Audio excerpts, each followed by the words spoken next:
Listen in as my guests and I bring fresh perspective and add positive vibes to the world. Every Sunday morning at 8 a.m. Pacific on VT Radio Universal. Positivity and gratitude louder in a podcast world. VT Radio Universal.com.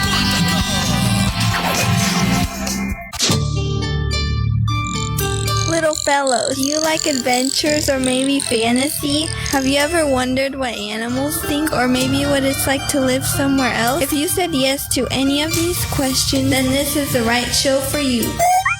Recuerda, amiguito, Sunday at 12:30. Reading to Tugina would love for you to join us on our adventures into good books. Remember, our show is every Sunday at 12:30 p.m. Tienes una cita con Tugina y conmigo todos los domingos a las 12:30 del mediodía. Te esperamos. Only at VT Radio Universal. Food that is planted in community gardens is fresher, it's healthier, it saves both energy and money. It's also a lot of fun, and it's great for kids to see where their food comes from. It doesn't matter if you don't have a yard or if you live in an apartment or a small house, because we support 83 community gardens that are distributed all throughout Pierce County. You can grow your own corn, pumpkins, carrots, herbs, and any other fruit and vegetable you can think of. And here's the best part, no pesticides in what you grow. If you need more information, please contact me. You can send a text or a message to 253-278-4820. This message was brought to you by Harvest Pierce County and this station, VT Radio Universal.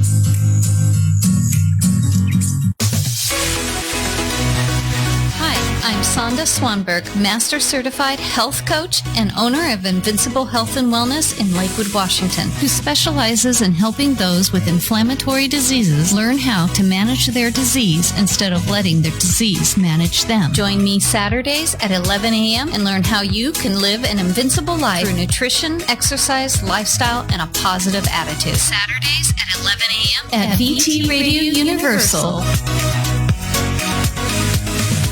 VT Radio Universal acknowledges that we are streaming from the indigenous lands of the Puyallup people, who stewarded their ancestral lands and waters before the Medicine Creek Treaty of 1854, which sought to remove Native peoples to clear way for colonial settlement.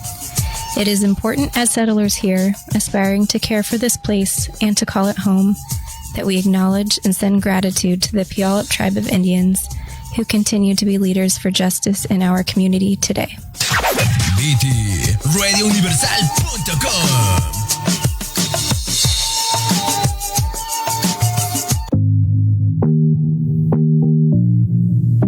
You're listening to Positive Vibes with Shane Nikolic, making positivity and gratitude louder in a podcast world. Positive Vibes with Shane Nikolic.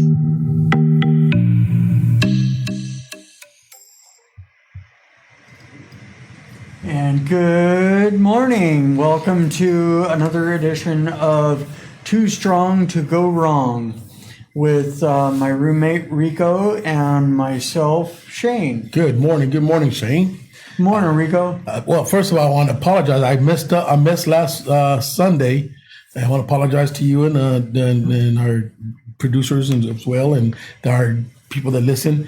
I just lost track of time on my job. I work early mornings, and I'm out driving all through the mornings. And one of my stops, they had a problem with their accounts and all that, and so they was asking me, stuff. So we was getting deep into it, and then by the time I looked up, I like, oh my gosh, time had just really got away from us, and it was like 7:30 already, 7:45. And I was like, oh, there's no way I'm gonna make it down there.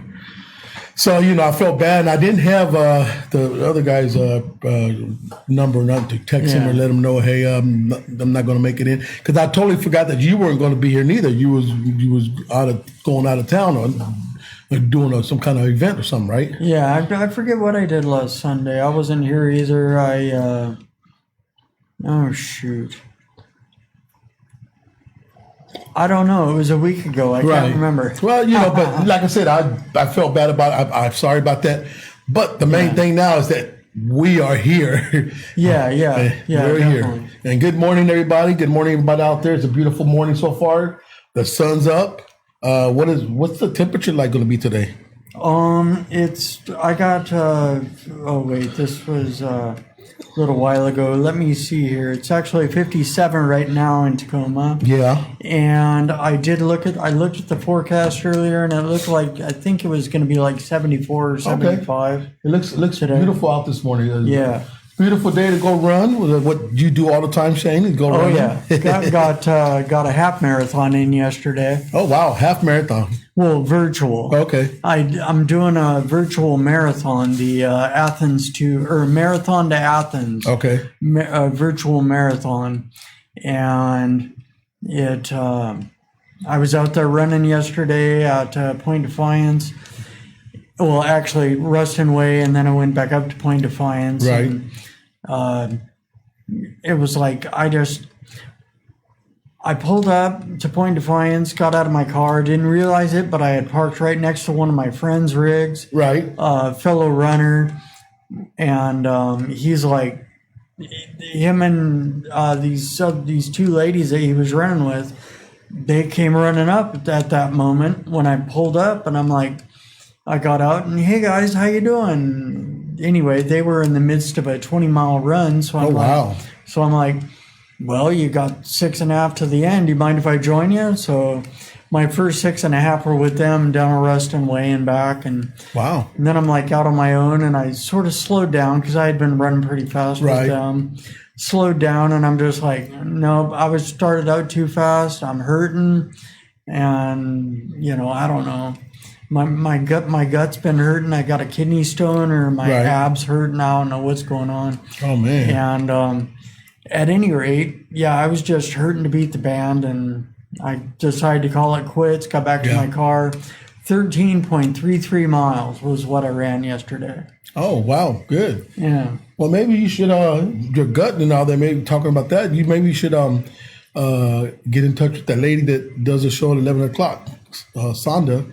Oh. She does the natural herbs and all that stuff. True. Maybe check with her. Maybe she can give you some recommendations of something that's good to take or make a drink or something that is good for the body, whatever, Their natural herbs is really good. A lot of that stuff is really good. Oh yeah. Well, I had a kidney stone years ago. I forget. I don't know. Probably 15 years ago. Yeah. It was real bad. Woke up in the middle of the night, just my gut. And anyway, yeah, it's like I ended up going to the acupuncturist in Enumclaw. Yeah. Dr. Fong. And I got this was when I was living in Bonnie Lake, so it's fairly close. Go to Enumclaw, went to Dr. Fong and got she just gave me this bag of herbs. Yeah. I don't know what was in it. Just gave me a lunch sack, paper lunch sack full of herbs. Said, go home. Said, here, this will be $50. I gave him $50. Okay, take this home. Make tea out of use the whole thing and just use a little bit, make some tea and drink that. And then, just keep making tea and drinking it until it's all gone. And, kidney stone was gone. I wonder if there was those peppermint leaves or whatever. That I don't know. Were they minty or something? Little leaves? I don't know what was in there. I never really paid much attention to it. So they were just little tea bags or something? No, it was leaves and herbs all shredded up. It looked like. I'll have to go check out Dr. Fong, man. Yeah, I was thinking about going online and seeing what kind of recipes they have on there, or what kind of special mixtures. Well, online you can Google, and thank God for Google and all that. You can Google that stuff up and you find all kind of stuff on the internet. Yeah, and then to help your own self, you be your own doctor. Yeah, exactly. Well, actually, I was also thinking of contacting Dr. Janine Krause, my naturopath here in Tacoma. Okay. And seeing what she's got to say about it, because I'm sure there's other natural remedies out there. Right. Yeah. Okay. Yeah, I know there's this product out there called CMOS, which is supposed to be really, really good too. Oh yeah, And, I heard about that. Yeah, a lot of the athletes, take that, and it's a really, really good product from what I heard. I've seen the reviews on it, really good 5-star review on it though. So I'm thinking about ordering some and getting some of that as well. So Right on, so right that on. way and try it out and see how it works. Yeah. From myself as well. So yeah. Well, it's like when I think about all that natural remedies and everything, and like me, I'm into yoga, I'm into running, I do Right. all that, and it's like when I think about all that, it brings back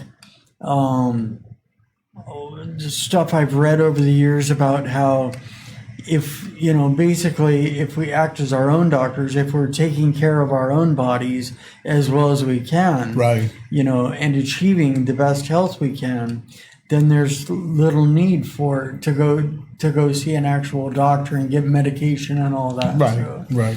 although I'm not saying no, it does have its place. Oh yeah. You just still gotta, if big is bad, then you have to get down to the medical facility. Yeah, exactly. Because they have the more tools they can see and whatnot, and exactly. understand more and give you a better understanding of what your body's going through. So, by all means, if it gets worse, go see the doctor. Yeah, definitely. You don't want to.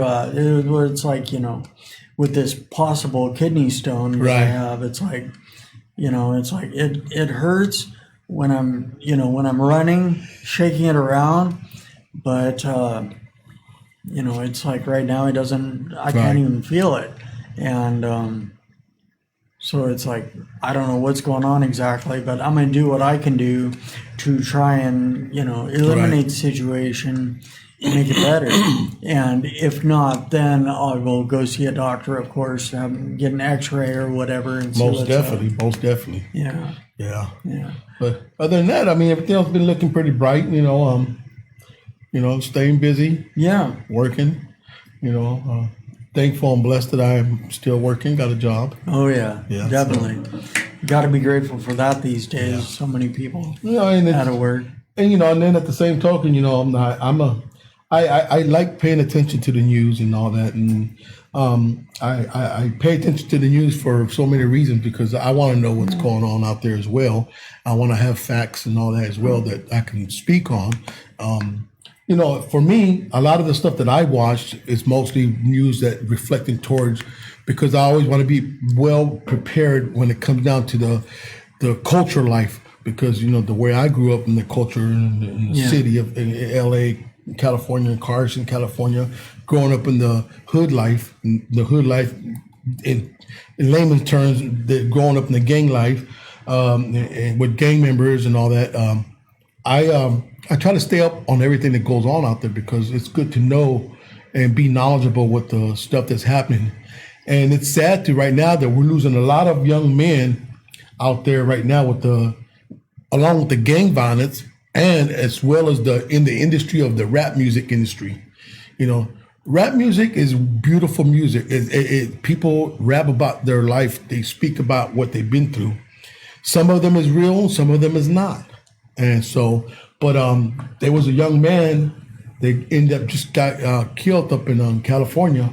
I don't know if you heard before about the Nipsey Hussle mirror that they had out there. Nipsey Hussle was a big time rapper and producer up in California, and he got killed about almost 2 years, going on 2 years, but he got killed by an individual that he knew that somehow they had words about something, and in that lifestyle, when you're growing up in the street life, in the hood life, and gang banging in the gang life, there's street codes that people go by, and one of them is that you don't snitch on nobody, you don't tell. And apparently, I guess this individual that Nipsey had something with him, words, and he supposedly had asked him and told him that I heard that you snitched on my friend, whatever. And so the guy felt like, wait a minute, you calling me out on something like that, man, whatever. And then the guy went to his car, came back 30 minutes later, and then he ended up shooting the guy, Nipsey Hussle. And Nipsey Hussle, he was very well respected and loved by a lot of people from different cultures, Mexicans, Samoans, Asians. Yeah. And what he was trying to do is he was out there in that life before, and then he decided to start. He went to go visit. I think if I'm correct, he went to Africa and saw how they were living, and then listened to stories, and then he realized, we're in America where we taking advantage of our freedom, our living, how we live, and we don't even know how these other people are living out here in third world countries, and yet we're abusing it here. And so what he was trying to do is trying to build a community up in Crenshaw district area where he was at in LA. He bought a whole bunch of property, a lot of a strip mall, and what he was trying to do is build businesses for young men and young ladies and families that they can get involved and own their own business, and they can be somebody and know that they have their own business. Yeah. And he was just trying to show that it could be done. And, the guy had a lot of money and stuff. And so he was really getting involved with the community and stuff. And he was getting involved with different gang members as well. He was getting involved with the Bloods and the Crips and the SAs, the Mexicans, the Sureños and whatever. He was getting involved with everybody because he was trying to get everybody to be one, everybody to come together as one. Yeah. And it's sad because now we're having so much difficulty with, there was a young man that went and spray painted his mirror and spray painted it and disrespected it, so to speak, in the street. It was called disrespect. He disrespected it, spray painted it, and he was videotaping himself at the time that, I'm so-so, my name is so-so from whatever hood, and then F yous, F that, the F-bomb. And people saw that, and people were upset, and a lot of gang members were upset. Even the gang members that he was from, where he was from, they were upset with him about what he did. And so anyways, story went last week. It was a young man talking on the phone with this other individual that did this. He was on the Instagram live talking on the phone. And while he was live on live TV, somebody came up on him, walked up on him and started shooting him, killed him live on TV, on Instagram live. Killed the young man live, right there on live, shot him up. Jeez. And it's sad because we're losing our young people to the gang violence that's going on out there, along with violence alone, just with stuff like that happened with the mirror and all that stuff. That stuff a lot of people don't understand, but that stuff is it's serious and it's real.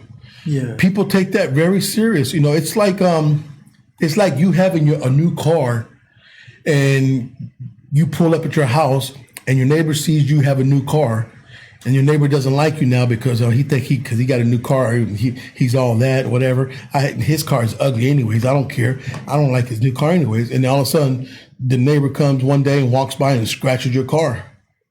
And you're going to be upset because if somebody else might have saw it and came and told you, hey, your neighbor did that, he scratched your car. Yeah. You're going to be upset because that's your property. It's your personal, something personal. It's the same thing with the mirror. The mirror became a personal thing for the neighborhood. Everybody looked at the mirror. It was a respect.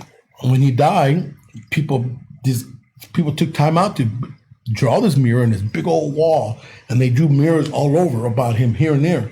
And then you got an individual coming over and just disrespecting, spray paint over it with spray paint with the gang writing or whatever. That is disrespectful in that hood life. Yeah, yeah. And so it costs a person their life. And it wasn't the person that did the disrespecting writing on the mirror.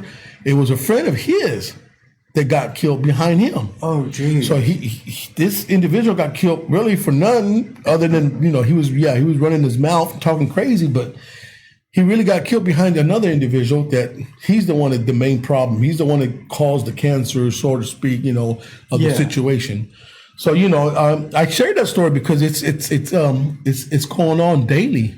There's young men getting killed daily, and Chicago's having really bad problem with a lot of shootings in Chicago. Mm-hmm. And Chicago's the windy city, and over there they're really out there. They're really, I would say, gangster lifestyle. They're really gangsters out there. They're really out there doing this, and a lot of people don't realize that these kids see this stuff and they think it's okay, it's cool, I want to be a gangster like him. I want to be a gangbanger like him or so. And they don't understand that, that life comes with a price. If you're going to be in that lifestyle, you want to be that life, it's going to come with a price. You can either get 6 feet dead, bury 6 feet, or you either be in prison for the rest of your life. Yeah. So, Exactly. So it's getting horrible out there. It's getting sad, and and it's just terrible that you see these young people getting killed. Yeah. It's just terrible. Yeah, it's like there's alternatives to, there's different lifestyles, different actions, different, ways of thinking, but it's like when you're basically stuck in that, you don't see any other way. When you're like totally ingrained in on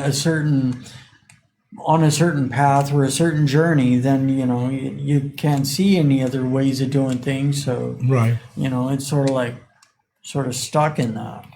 Yeah, just gotta show them, hey, look, if you don't do this, but you do this over here, things will end up totally different. Maybe people won't be dying like they are, and things won't be happening. Yeah. Yeah, just and I shared the story because I want parents to hear that. For if some parents don't listen to hip hop news, maybe they just listen to regular political news, politic news, but hip hop news becomes a part of politics. Because what happens is that a kid gets killed down in the city somewhere, and it becomes part of the city news now. And then next thing you know, parents are losing their loved ones, and they don't know why. But if they were to educate themselves on the hip hop news, whatever, they would know exactly what's going on with the industry, with the music industry as well. That's why I try to share a little bit of that with everybody, because I want people to know that, it can happen in any lifestyle. Yeah. People in music, people that don't be in music, people, I've heard of stories where I've seen videos where newscast people was getting shot at. One lady, I remember one time there was a lady doing a newscast and then next thing you know, here's this guy comes out of nowhere and starts shooting at her. Oh, wow. Yeah, and right on live TV, and it's like, whoa, wow, it was crazy. Huh. And I don't know if it was her ex-husband or was just a random individual that was out there just shooting people. Yeah. But it's an everyday thing right now. I think they've counted, right around 4th of July, it was over 300 shootings and then over 100 or something deaths. Jeez. Throughout Chicago and the East Coast area, and different shootings and all over. Big parties, somebody going into a big party, shooting up a big party and stuff and whatnot. People getting killed for no reason. Little kids getting killed for no reason. They have nothing to do with it, and because a random bullets has no name. So when people go out and shoot, even if a person is just going out celebrating 4th of July and shooting a weapon in the air, shooting a gun in there, that bullet's got to come down. A lot of them don't think that. A lot of them don't think about that bullet coming down. And it could come down and hit anybody, And so, if just say that, when you guys are celebrating New Year's and all that, if you're going to shoot your gun, shoot it into the ground, let the ground catch the bullet, at least, it's safe. Yeah. Yeah. Hopefully you don't hit a rock. Well, hopefully you don't hit a gas line or nothing. Yeah. So, and I'll say, and if you don't have to shoot the gun in New Year's, don't shoot it. Just use the fireworks. Yeah. Pop a firework, get a cap gun.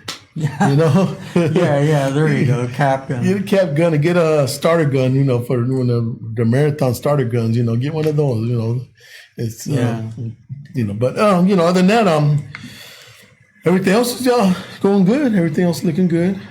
Right on. So I was wondering, had you heard anything more about, because I haven't. Had you heard anything more about that shooting down on South Tacoma Way? I think, what was it, Goodfellas I read?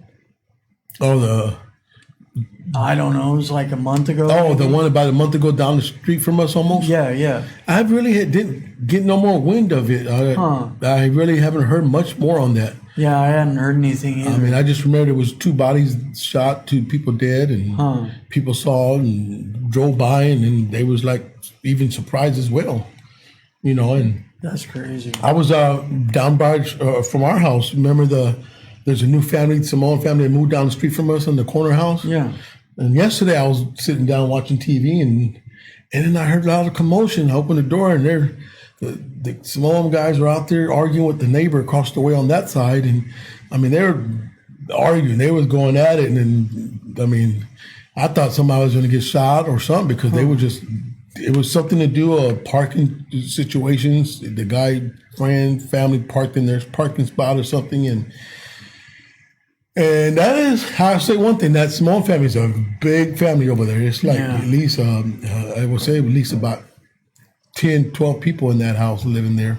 Samoan family is a big family. They tend to stay together until little by little, the ones that want to get their own place, they get their money put together and then they get their own place, and then the next one's in line. It's almost like the Hispanic community. Hispanic communities do the same thing. You know, they have a pyramid thing that they put money into, and then they draw names, or or either they go off a certain list on a name, and after so many months they generate so much money, and then whoever's name's next, they get the money to use it as a down payment towards a house so they can get their own house, and then they do it again. The next person, okay. So it's like a pyramid thing for they do it, to help out the Hispanic community and help people get their own places, their own house. So that's one way that to do it. Because a lot of the Hispanic community, sometimes some don't believe in banks. They rather keep their money at home and instead of the banks, because there's some of us. I had problem with bank taking all my money for reasons of back paid child support. I remember, and I remember one time I had got out and from prison doing my time, and got a good job. I was making good money, and I was already working for about a good 7 months, 8 months, and I had opened a bank account, and I was happy. I was like, okay, I got a lot of money in there now. I'm gonna buy my kids Christmas. Could be good for them. I'll buy them presents and all that, and buy them school clothes and all that. I'm gonna show them I'm here. I'm do what I can. Yeah. And so one day I remember my daughter, she was like happy, I told her, hey, I'm going to take you shopping, go buy some stuff, some clothes. Okay. So I go to the bank to get some money out and put my card in, and then it pops up saying no sufficient fund.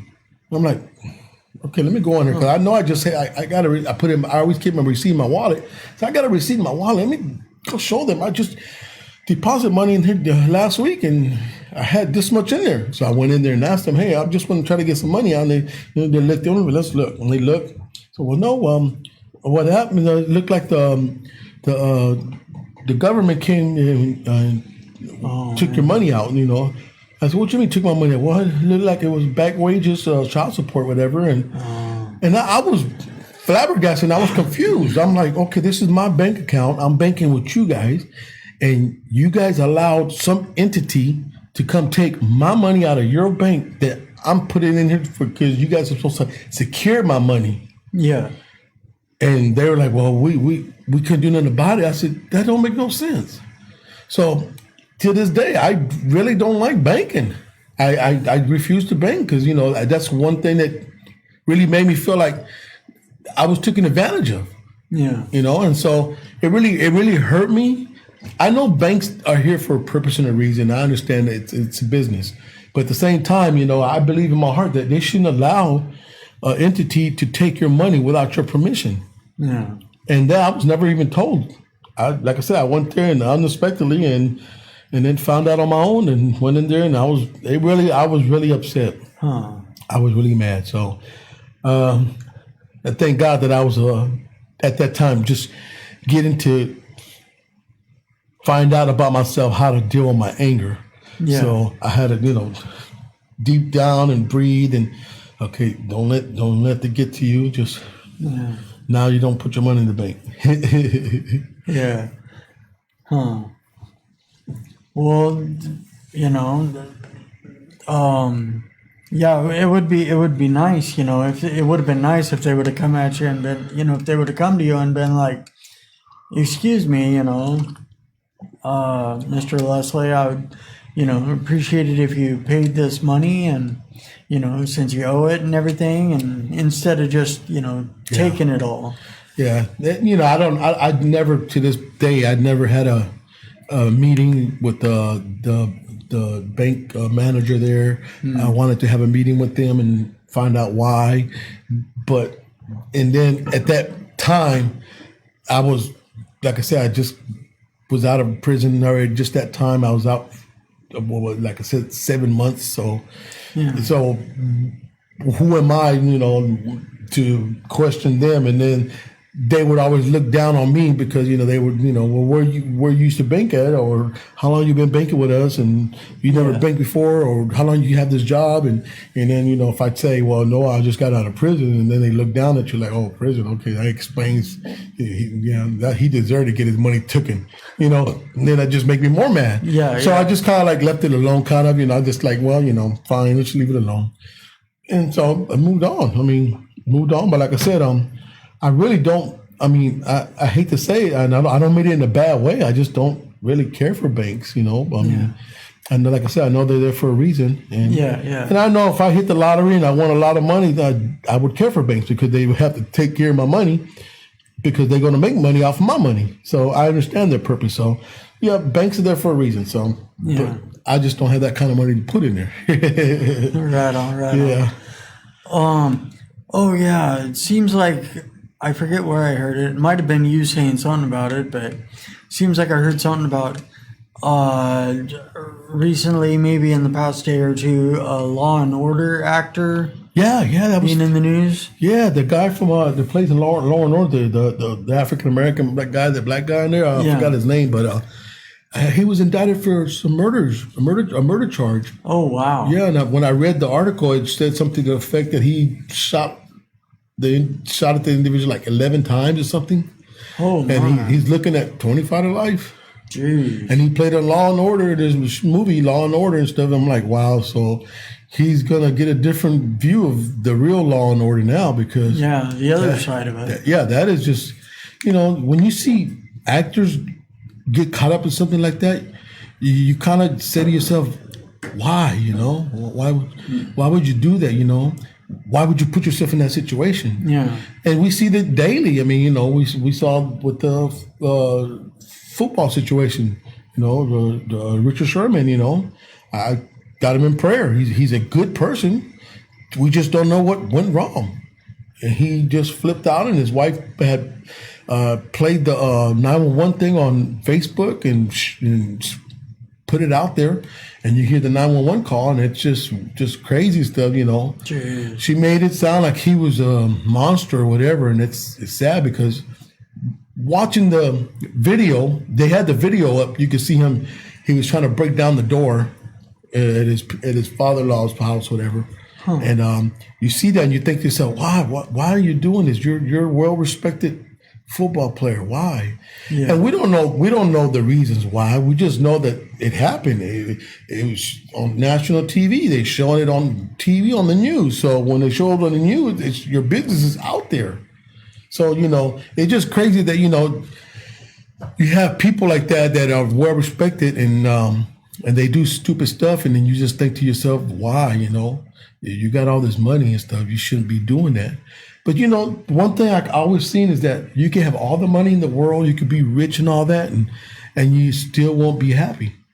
And there's people out there that have all the money in the world, still won't be happy, you know, still trying to find something else to make their life tick, you know.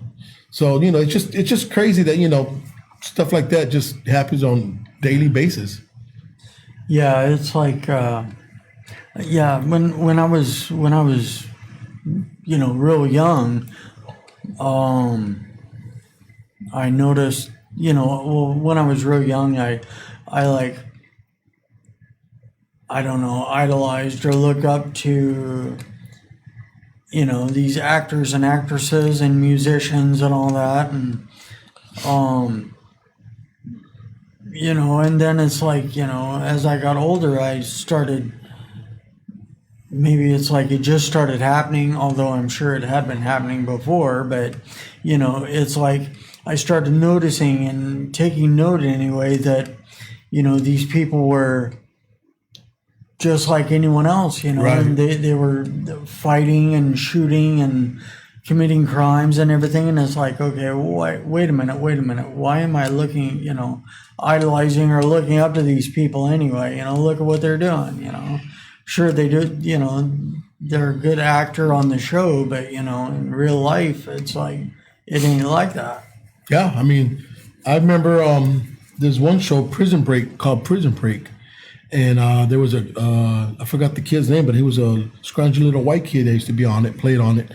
And he played a part of, he was like a pickpocketer and all that, and steal jewelry and all that stuff. And then he was doing the show. He did the show for the show was out for about 2 years. He was on the show for 2 years.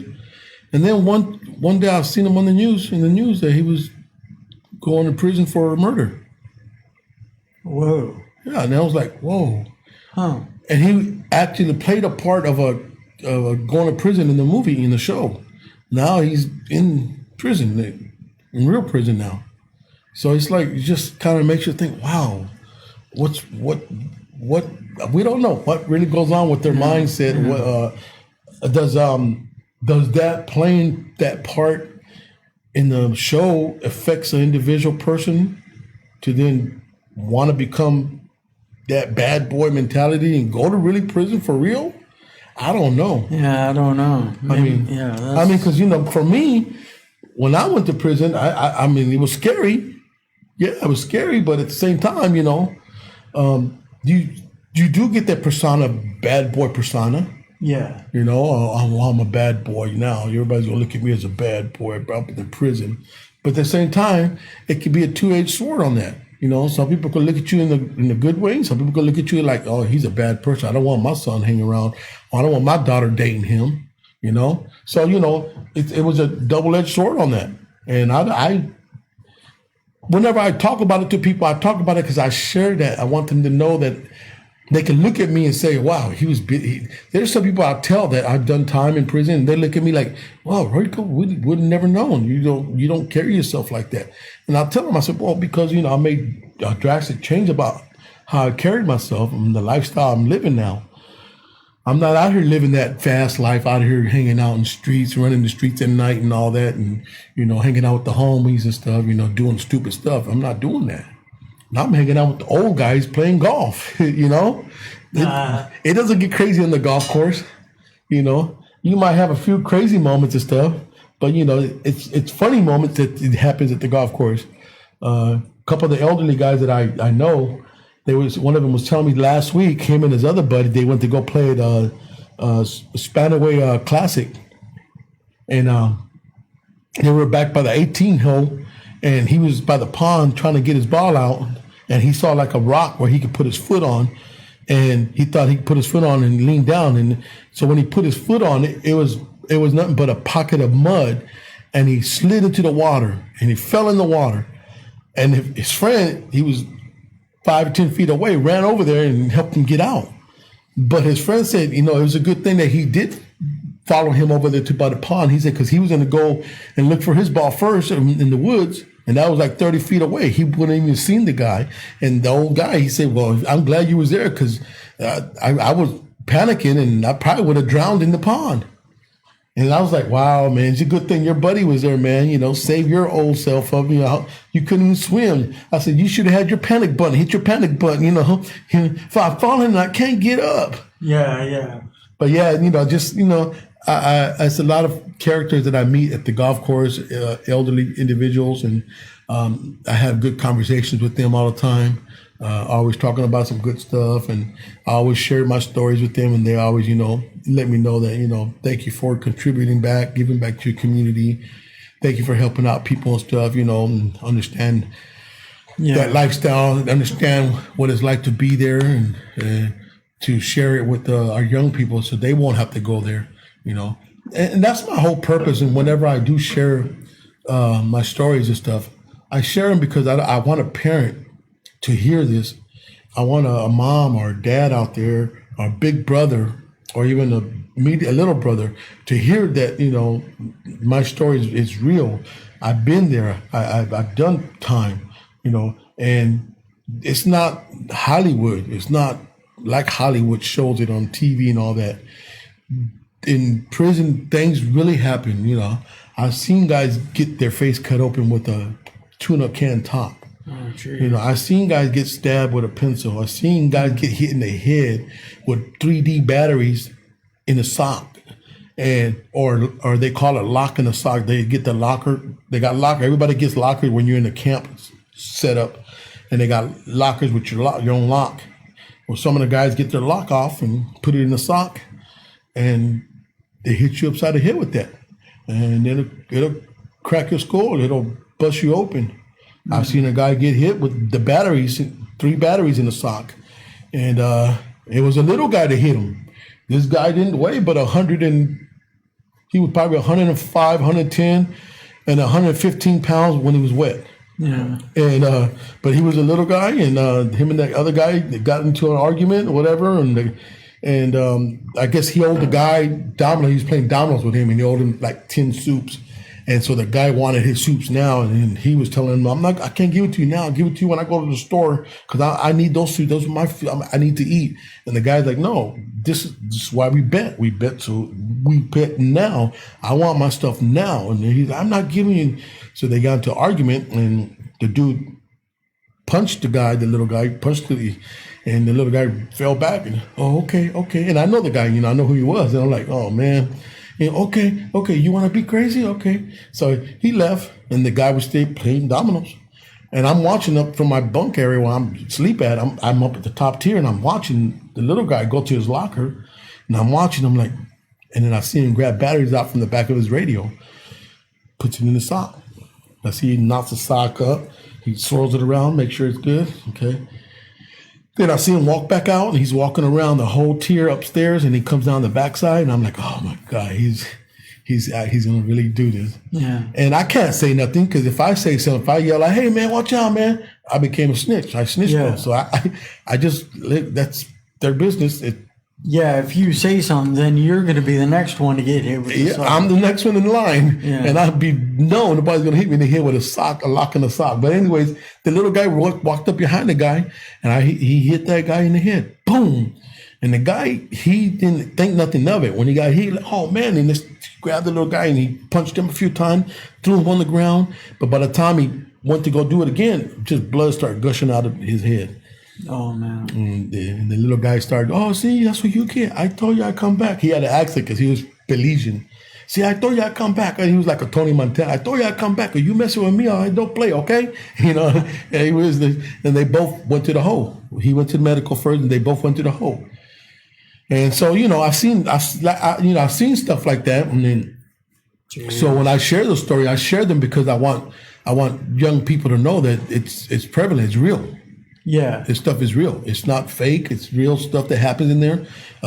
If they watch Lock Up on MSNBC, that's real stuff. They when they go to the prison, they show prison and all that, and they show the rights to jump off from prison. That's real stuff. Yeah. There's guards that work in the prison that some guards are good guards. They're there to do the 8 hours. Come do the 8 hours and make sure that you're safe. Then there's some other guards that they come there to manipulate the system and also cause chaos in the system. Some guards are coming there to make bets with the other guards. I bet you I'm gonna put some Norteño Mexicans on your yard tomorrow, and then you only got 15 Sureño Mexicans. We're gonna see who wins when they get and go at each other. And so they would do that. They would there were some guards that would do kind of stuff like that and make bets on it. Yeah. So you know it was a dog eat dog world in there, and I always tell everybody, prisons is the belly of the beast, and you're in the belly of the beast, and it's a whole different world. You're beyond the world out here. You're in that's a whole different world in there. Politics play a role in there. Prison politics play a role, and then the guards have a politics that they play, You know, like I said, there's some good guards that they're there to do their job, and then there's some that are crooked as crooked you can be, and then some of them just don't care. They like to see somebody get jumped, stabbed, and beat up and all that. Yeah. You know, so, but yeah, I say this because like I said, I share these stories because I want somebody to, if anybody hears them and listen to it, a parent or anything, maybe they could share it with their kids and say, look, this guy Rico, he's sharing his story. He's been there. He's telling us that it's crazy in there, and it is, and it's crazier now. And I don't want to be in there, and I'm not trying to go there no more. Yeah, I reform myself. I refrain myself from doing anything wrong. I don't get caught up with nobody. I don't go out here and do nothing wrong to nobody. I don't get involved in the gang stuff. I don't get involved in drug dealing no more. I mean, I was a drug dealer. I used to make money out there, and as much as it's tempting sometimes to, I could just go out and make $20,000 and I'm happy. But there's consequences behind all that. Yeah. So, you know, why would I put my life again in danger? And I don't want to be in an institution again for the rest of my life. No. Yeah, exactly. It's not the place to be and live, you know? Yeah. Yeah, it's like, you know, it's just like, that's not, you know, I haven't been down the path you were down, but, you know, the path I was down, you know, I saw it as, you know, it's like, well, okay, this is going to end up real bad. It's going downhill real fast, this downward spiral. Yeah. So, you know, and I'm going to end up locked up forever and a day or dead. So, you know, neither of those sound too appealing. I want to keep on living and I want to live a good life. So I'm just going to switch directions now. There's a lot of people, the prominent people that were respected out there.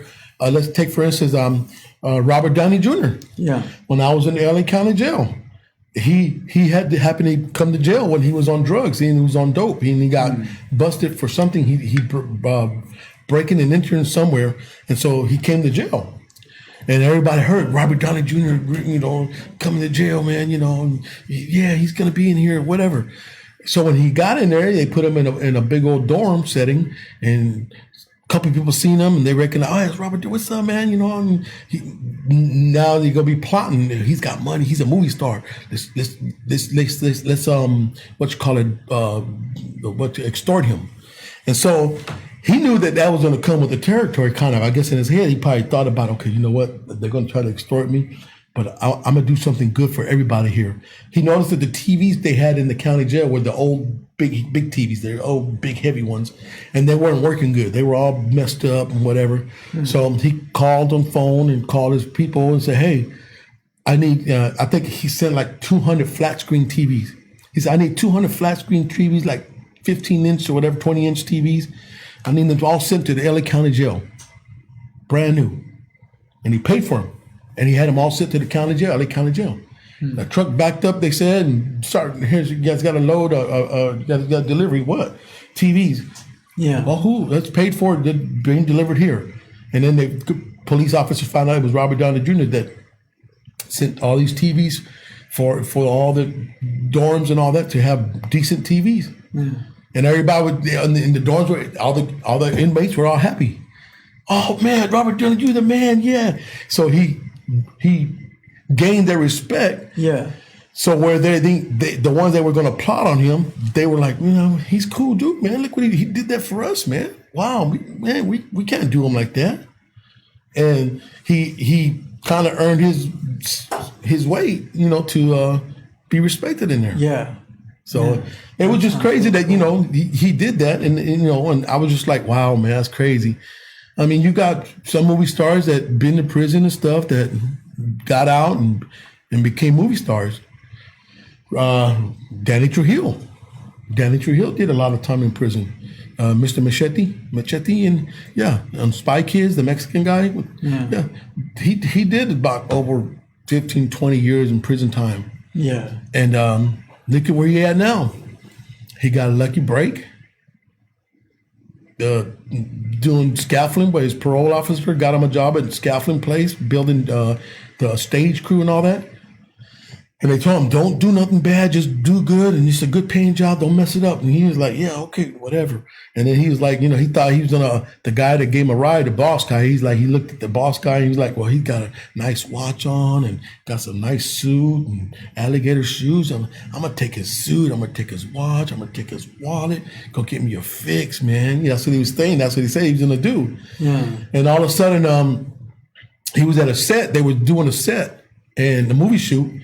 And he saw over that they was over there airbrushing. They were airbrushing these guys with tattoos for a movie, a prison movie. And then he took off his shirt and he has his tattoos. And the lady saw him and she went over there. Hey, excuse me, are those real tattoos? And he was like, hell yeah, it's real tattoos. Yeah. And she's like, okay. And he's like, and she asked him, you've been in prison before? And he said, yeah. Why? Well, I'm not going to be able to keep my job because I'm ex-con. Oh, that's messed up. She said, no. She said, we're doing a movie shoot about convicts. You think you can show them guys how to be convicts? He said, heck yeah, I could do that. Shoot. And then all of a sudden, the lady asked him, you know what? We got an open spot for one more person. You want to be in the movie? And he was like confused, like, me in the movie? Like, me? The East Los Angeles Vato Loco, the gangster, be in the movie? You really want me? She said, yeah. We'll talk about it after we take a couple shots, whatever, and we'll talk about it and we'll see what we do. Yeah. Did the photo shoot, and after that, stories wrote. They liked him, and then next thing you know, he's getting calls left and right. Hey, we want you in this movie. We want you in this movie. And that's how Danny Trujillo was born. He became Danny Trujillo, Machete. Right on. So that's his break. See, so even being wrong, doing something wrong, and going to prison can be something right later on. And for him, it was something in the right direction. And now he's doing positive stuff. That's restaurants out there in LA, Danny Trujillo Tacos. And he hires convicts to get out of prison to give them jobs. But they have to go through some kind of protocol with him as well. They have to go through their AA class, whatever it is they got to do, or get their GEDs or whatever. They have to go through whatever to finish up their program and finish up their parole. But in order for them to have a job, they have to do so much. Yeah. And which is great because he's giving back to the community. Yeah, definitely.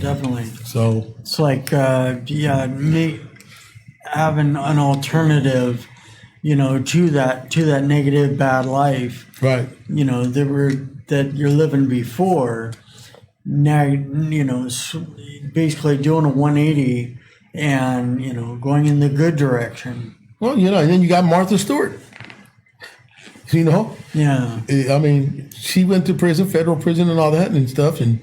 And everybody always jokes about, her doing her thing because, you got some of these other so-called gangster kids, rappers and all that ready to go to prison and they think, some of them snitch on somebody and then they get out for less time. Yeah. And then everybody else always use Martha Stewart as, but Martha Stewart went to prison. She didn't snitch on nobody. She kept it real. She took her time and did her time. And so everybody always use that as they're like, wow, yeah, Martha did. She didn't tell on nobody. She went straight and did her time and she got out. And and she held her own. So, how would I say? When you're out there and doing stuff wrong, you gotta understand if you're out there doing wrong, the system will catch you. And when they catch you, you gotta understand you're gonna have to answer the Pied Piper. You're going to have to answer. And if you think you're going to tell on somebody, you better think twice. Because, that stuff, snitching is real. It is. It's a real thing. And people don't understand that. People say, well, what about the neighbor? She called the police on some guy that broke in her house. And she saw him and she called the police and pointed him out. And she snitched? And I said, no, that's different. That's an individual, that's a civilian individual, a person that has nothing to do with the street life.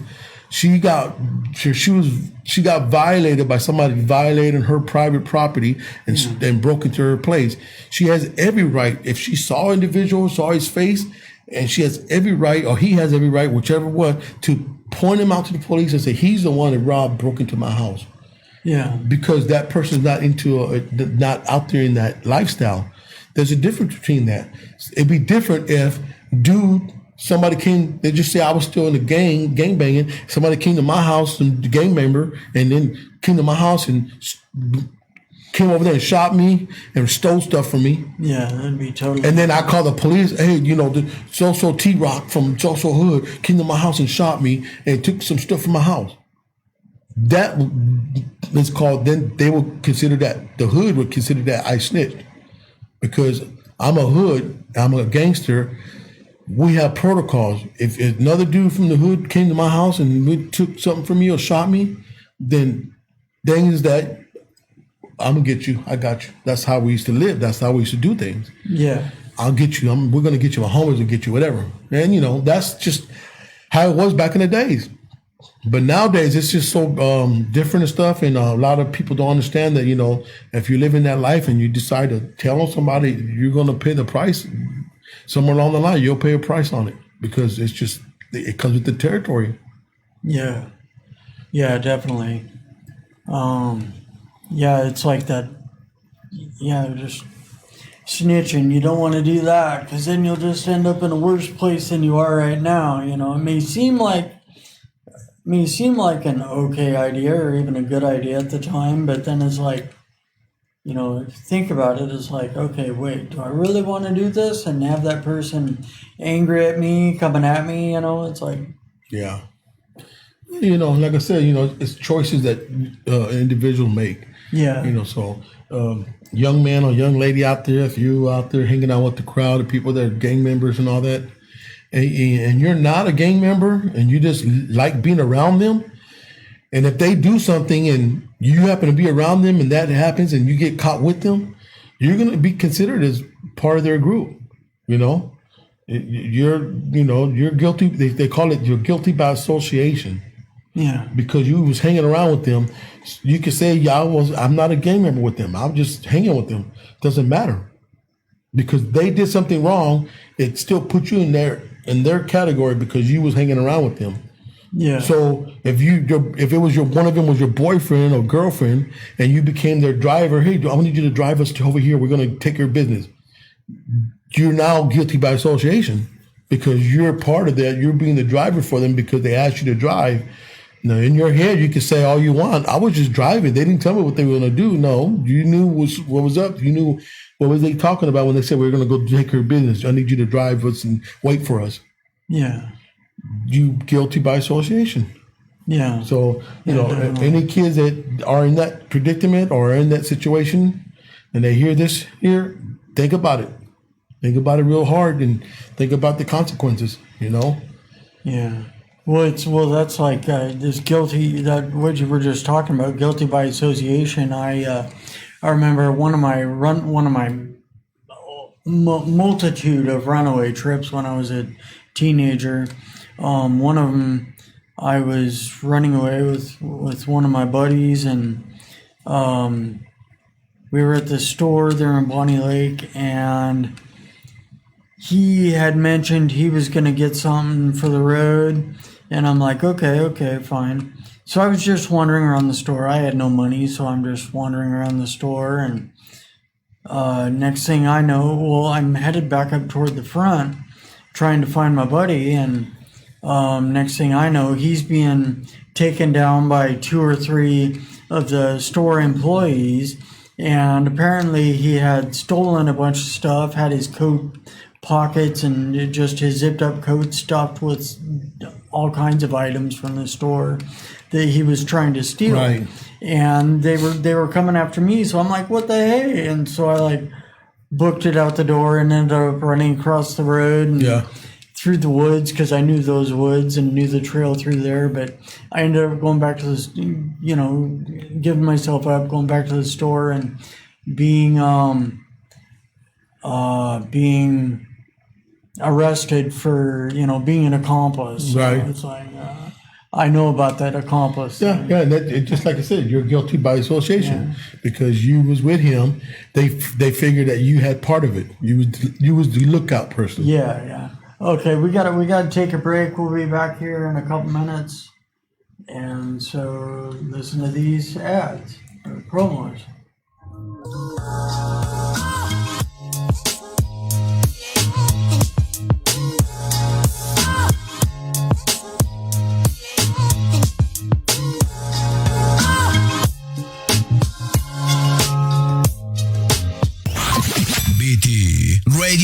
radiouniversal.com.